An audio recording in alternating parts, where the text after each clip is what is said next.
వరంగల్ శివనగర్ తమ్మెర పోదన భవన్లో వరంగల్ జిల్లా all trade unions ఆధ్వర్యంలో విలేకరుల సమావేశం నిర్వహించడం జరిగింది।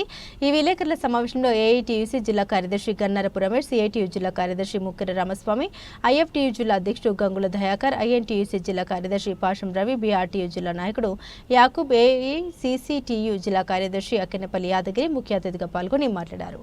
మే 20వ తారీఖున జరగవలసిన దేశవ్యాప్త సార్వత్రిక సమ్మెను కేంద్ర కార్మిక సంఘాల పిలుపు మేరకు ప్రత్యేక పరిస్థితులకు అనుగుణంగా 2025 జూలై 9కి తాత్కాలికంగా వాయిదా వేయడం జరిగిందన్నారు। వరంగల్ జిల్లాలో వివిధ రంగాల్లో పెద్ద ఎత్తున ప్రచారం నిర్వహించి సమ్మె నోటీసులు ఇచ్చి 13 మండలాల్లో విస్తారంగా కార్మికుల్లోకి మే 20న సార్వత్రిక సమ్మె గురించి ప్రచారం చేయడం జరిగింది। ఈ సమ్మె వాయిదాను కార్మికులందరూ అన్యథా భావించకుండా ఇంకా ఎక్కువ కష్టం చట్టాలను రక్షించుకోవడం కోసం పనిచేయాలని 2025 జూలై 9న సమ్మెను విజయవంతం చేయాలని కార్మికులకు పిలుపునిచ్చారు। ఈ విలేకరుల సమావేశంలో సిఐటియు జిల్లా అధ్యక్షులు ఎం సాగర్, ఏఐటీయూసీ జిల్లా అధ్యక్షుడు చిన్నకేశవులు అధ్యక్షత వహించారు। ఎలగంటి రాజేందర్, ఏఐటియు జిల్లా కార్యదర్శి, ఏఎఫ్టియు జిల్లా నాయకుడు ఐలయ్య, యాకోబ్ తదితరులు పాల్గొన్నారు।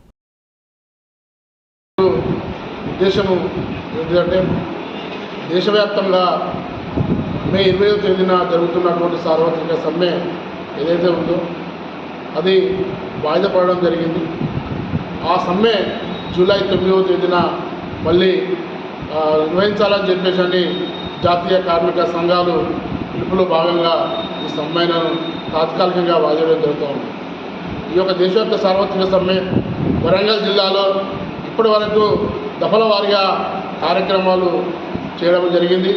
నర్సంపేటలో ఒక కార్యక్రమం చేయడం సదస్సు పెట్టడం జరిగింది, వర్ధనపేటలో సదస్సు పెట్టడం జరిగింది। అన్ని కార్మిక సంఘాలకు సంబంధించినటువంటి అన్ని సెక్టార్లలో సమ్మె ప్రభావాన్ని ఉధృతము ఆల్ ట్రేడ్ నాయకత్వము చేయడం జరిగింది। ఈ యొక్క సమ్మె పహల్గామలో జరిగినటువంటి మే 9వ తేదీన జరిగినటువంటి ఉగ్రవాదుల దాడి ఏదైతే ఉందో దానికి ఈ ప్రధానమంత్రి నరేంద్ర మోడీ దానికి పూర్తి బాధ్యత వహించాలని చెప్పి 8 గంటల పని దినాలను తీసేసి 12 గంటల పని దినాలు తీసుకురావని చెప్పేసి ఈ బీజేపీ ప్రభుత్వం చూస్తూ ఉన్నది। ఈ నరేంద్ర మోడీ ఇప్పటికైనా కళ్ళు తెరిచి ఈ కార్మికుల పట్ల ఉన్నటువంటి ఈ చట్టాలను మొత్తం 4 చట్టాలు ఏవైతే ఉన్నాయో వాటిని వెనక్కి తీసుకోవాలని చెప్పేసి లేని పక్షంలో భారతదేశంలో ఉన్నటువంటి కార్మిక వర్గాన్ని మొత్తము ఏకదాటిగా తీసుకొచ్చేసి పెద్ద ఎత్తున ఆందోళన కార్యక్రమాలు, ఉధృతమైన పోరాటాలు చేస్తామని చెప్పేసి ఈ పోరాటాలకు పూర్తి బాధ్యత బీజేపీ ప్రభుత్వమే నరేంద్ర మోడీ వహించేయాలని చెప్పేసి మేము ఈ బీజేపీ ప్రభుత్వానికి కార్మిక వర్గం పక్షాన మేము డిమాండ్ చేస్తూ ఉన్నాం। నా పేరు గన్నరపు రమేష్, ఏఐటీసీ వరంగల్ జిల్లా ప్రధాన కార్యదర్శి।